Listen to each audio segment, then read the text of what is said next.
Hello viewers, आज की इस वीडियो में हम सीखेंगे कि आप किस तरीके से एक्सेल सॉफ्टवेयर पे कंपाउंड इंटरेस्ट को कैलकुलेट कर सकते हैं।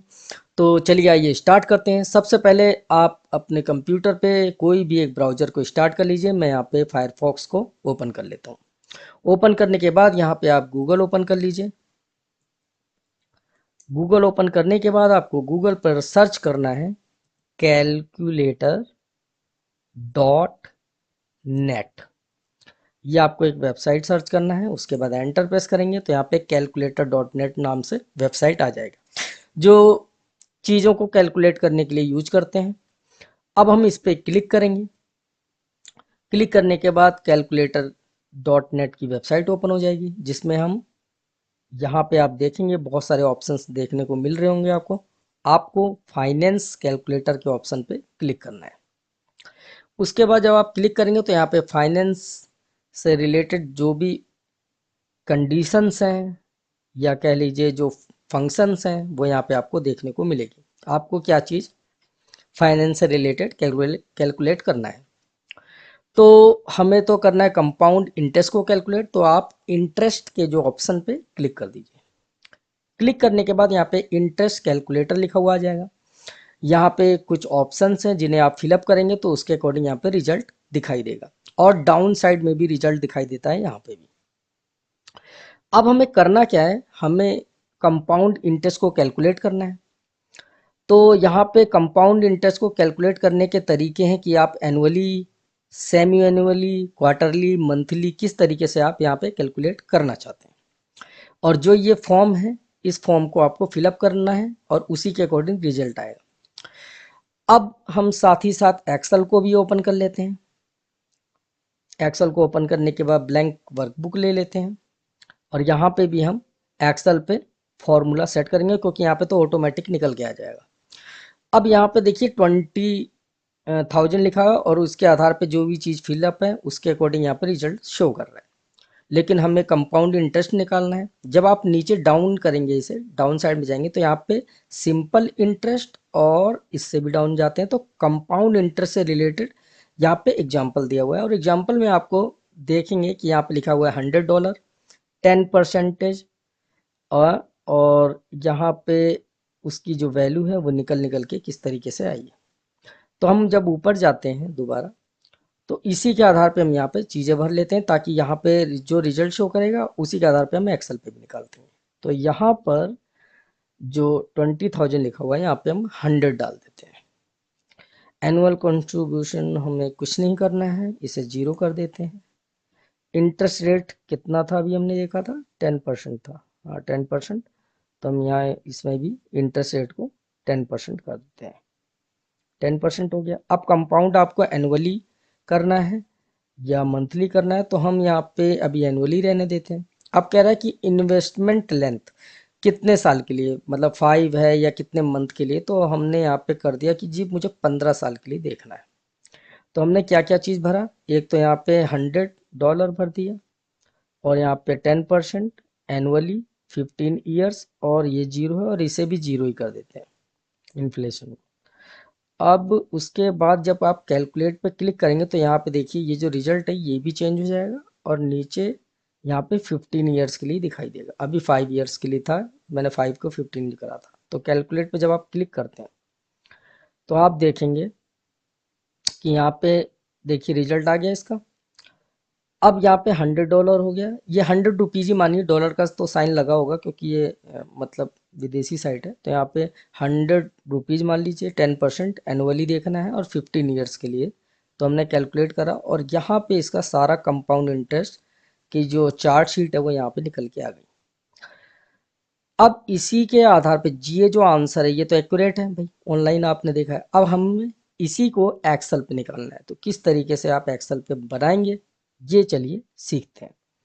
इसी तरह चार्ट हमें बनाना है। तो हमें एक्सेल को जब हम ओपन कर लेंगे, तो एक्सेल को ओपन करने के बाद सबसे पहले क्या करेंगे कि शुरू के जो 2 लाइन है, इसे हम यहाँ से छोटा कर लेते हैं। शुरू की 2 लाइन हेडिंग के लिए रख लेते हैं, फिलहाल हम इसे बाद में फिलअप करेंगे, अभी फिलहाल ऐसे ही। और उसके बाद हम यहाँ पर चालू करते हैं। तो सबसे पहले हेडिंग हमारी क्या क्या थी वो देख लेते हैं। तो इसमें है, पहले तो है इनिशियल इन्वेस्टमेंट जो हमें चाहिए, तो हमने इसे कॉपी कर लिया। चाहे आप राइट क्लिक करके कर लीजिए कॉपी, चाहे आप कंट्रोल सी दबा दीजिए। उसके बाद यहाँ पे हम इसे पेस्ट कर लेते हैं। फिर नीचे आते हैं अभी। उसके बाद अगला हमने फिलअप करा था इंटरेस्ट रेट, इसे भी हम सिलेक्ट कर लेते हैं, 10% है, और इसे यहाँ पे भी पेस्ट कर लेते हैं। इंटरेस्ट रेट के बाद यहाँ पे आता है आपका इन्वेस्टमेंट लेंथ, जो हमने ईयर्स भरा है, मंथ नहीं भरा है, तो हम यहाँ पे भी इन्वेस्टमेंट लेंथ, और यहाँ पे हम समझने के लिए ईयर लिख लेते हैं। उसके बाद हम इसे सिलेक्शन करते हैं और मर्ज कर लेते हैं कुछ इस तरीके से।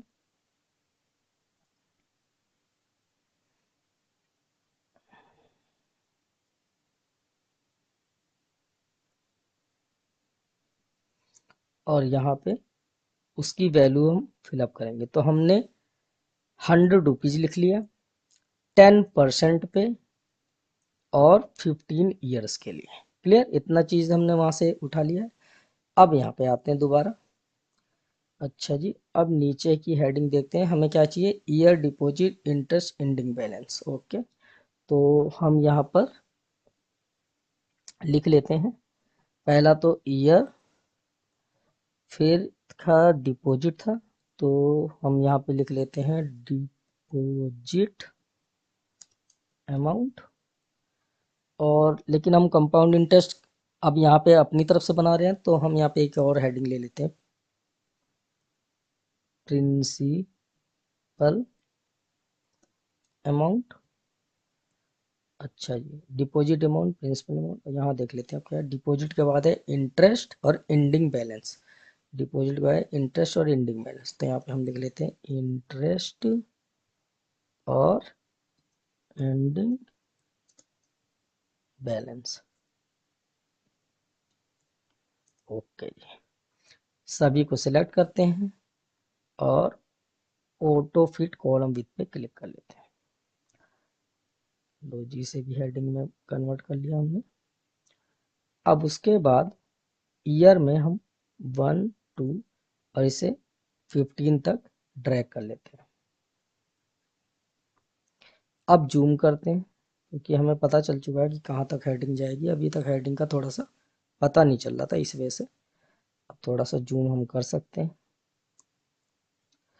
अच्छा जी, अब हम यहाँ से यहाँ तक का एरिया सिलेक्ट करते हैं और सिलेक्ट करने के बाद ऑल बॉर्डर कर देते हैं। ऑल बॉर्डर करने के बाद यहाँ पे लिखा है डिपॉजिट अमाउंट। तो भाई डिपॉजिट अमाउंट में कितने रुपए का आपने अमाउंट डिपॉजिट किया है, तो हमने नॉर्मली 100 रुपीज़ का करा है। अब कह रहा है प्रिंसिपल अमाउंट, तो जो प्रिंसिपल अमाउंट है वो कौन सा है भैया, यही वाला है। तो हम यहाँ पे इक्वल प्रिंसिपल अमाउंट, ये इन्वेस्टमेंट वाले पे एंटर कर देते हैं। उसके बाद नेक्स्ट ऑप्शन आता है इंटरेस्ट को कैलकुलेट करने का। इसका हम थोड़ा सा जो कॉलम एरिया है वो थोड़ा बड़ा कर लेते हैं, गौर से देखिएगा यहाँ पे। अब हमें यहाँ पे कंपाउंड इंटरेस्ट निकालना है, तो हम यहाँ पे करेंगे इक्वल। इक्वल के बाद हम यहाँ पे क्लिक करेंगे जो प्रिंसिपल अमाउंट है इस पर। उसके बाद हम यहाँ पे मल्टीप्लिकेशन के लिए स्टार लगा देंगे। स्टार लगाने के बाद आपको फिर जो परसेंटेज है इस वैल्यू पे क्लिक करना है, और उसके बाद क्लिक करने के बाद आप इसे सेलेक्ट कर लीजिए माउस से, और यहाँ पे F4 का बटन प्रेस कर दीजिए। F4 से डॉलर के साइन लग जाएंगे, तो ये जो है ये ब्लॉक हो जाएगा। ये जो सेल नंबर है ये ब्लॉक करने के लिए होता है, या फ्रीज करने के लिए होता है। अब उसके बाद जब आप एंटर प्रेस करते हैं तो ये आपका इंटरेस्ट निकल के आ जाएगा। अब इसी तरीके से जो ये वाला एंडिंग बैलेंस है, इसमें आपको इसे और इसे मतलब प्रिंसिपल अमाउंट और इंटरेस्ट को प्लस करना है। तो आप क्या करेंगे, इक्वल लगाएंगे इस वाले सेल को, प्लस इंटरेस्ट वाले सेल पे क्लिक करके एंटर कर देंगे, तो ये आपका एंडिंग बैलेंस आ गया। लेकिन अब आप यहाँ पे आते हैं दोबारा, किस पर, प्रिंसिपल अमाउंट पे, तो आप दोबारा इक्वल लगाइए और एंडिंग बैलेंस पर क्लिक करके एंटर कर दीजिए, तो यहाँ पे आपका प्रिंसिपल अमाउंट आ गया। अब सेम वही वाली कंडीशन दोबारा दोहराना है आपको, इक्वल लगाना है प्रिंसिपल अमाउंट पे क्लिक करना है। उसके बाद आपको मल्टीप्लिकेशन के लिए स्टार लगाना है, मल्टीप्लाई के लिए। उसके बाद आपको ये जो परसेंटेज वाला इंटरेस्ट रेट, इस पर क्लिक करना है। अब आप चाहें तो यहाँ पे F4 दबा दीजिए, चाहे आप शिफ्ट दबा के डॉलर का साइन एक बार डी, और डी से फिर आगे फिर क्या है, ये जो 6 है इससे भी आगे क्लिक करके दोबारा डॉलर का साइन लगा सकते हैं। ये मैनुअली ऐसे भी लगा सकते हैं। एंटर करेंगे, इसका आंसर आ जाएगा। अब क्या करना है भाई, इससे अगले वाले पे जाते हैं। आगे जाने के बाद आप दोबारा इक्वल लगाइए, प्रिंसिपल अमाउंट प्लस इंटरेस्ट और एंटर। और चाहे तो इसे 0 लिख दीजिए, और 0 लिखने के बाद नीचे तक इसे ही फिल कर लीजिए। अब आते ही है इसकी बारी। तो प्रिंसिपल अमाउंट, इंटरेस्ट और एंडिंग, ये जो सेकंड वाला है, ये पहले वाले को नहीं, सिर्फ सेकंड वाले जो रो है, जो दो सेकंड टाइम निकाला था, इसे ही सेलेक्ट करना है, ये वाले को, और इसे माउस से नीचे की ओर ड्रैग कर दीजिए, सभी का आंसर आ जाएगा। लेकिन अब आप देख रहे हैं कि जो वैल्यू है वो डॉट के बाद बहुत सारी आ रही है, तो सारे एरिया को सिलेक्ट कर लीजिए। इससे जो वैल्यू है वो बढ़ती है, और इससे जो वैल्यू है वो घटती है। तो आप ये जो पॉइंट के बाद 2 टाइम, जो डेसिमल के बाद 2 टाइम वैल्यू है उसे ही रखना है, क्योंकि हम 99 पैसे तक यूज करते हैं। अच्छा जी, अब हम इसे चेक करेंगे कि ये सही आंसर है या गलत। तो उसके लिए क्या करना है भाई,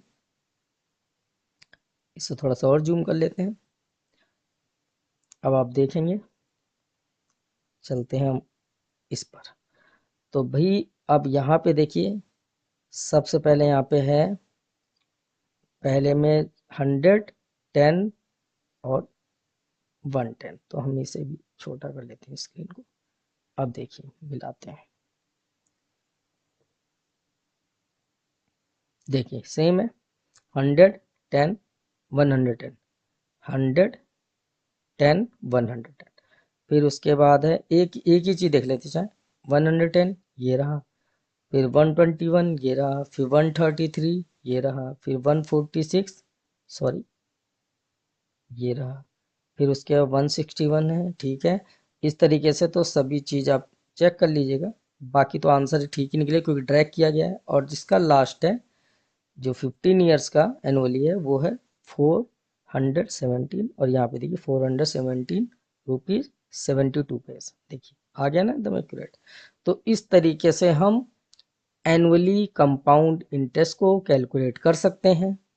आप यहाँ पर देखिए, ये हमने एनुअल कंपाउंड इंटरेस्ट कैलकुलेट किया है, यहाँ पे लिखा हुआ है एनुअली, और एंडिंग बैलेंस जो यहाँ पे दिखा रहा है वो दिखा रहा है 417.72, और यहाँ पे भी वही 417.72, और यहाँ पे है टोटल इंटरेस्ट 3.17.72, 317 कहाँ गया इंटरेस्ट, ये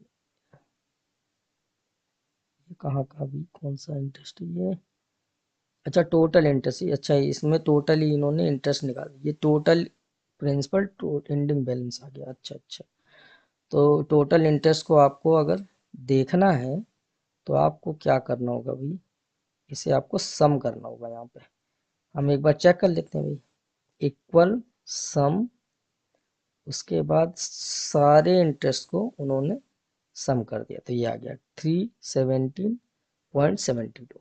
तो यही है आपका आंसर था, 317.72। तो इस तरीके से हम एनुअल कंपाउंड इंटरेस्ट को कैलकुलेट कर सकते हैं। उम्मीद करता हूँ कि आपके समझ में आया होगा और आपको पसंद भी आया होगा। बाकी मिलते हैं आपसे न्यू वीडियो के साथ, तब तक के लिए बाय बाय, टेक केयर।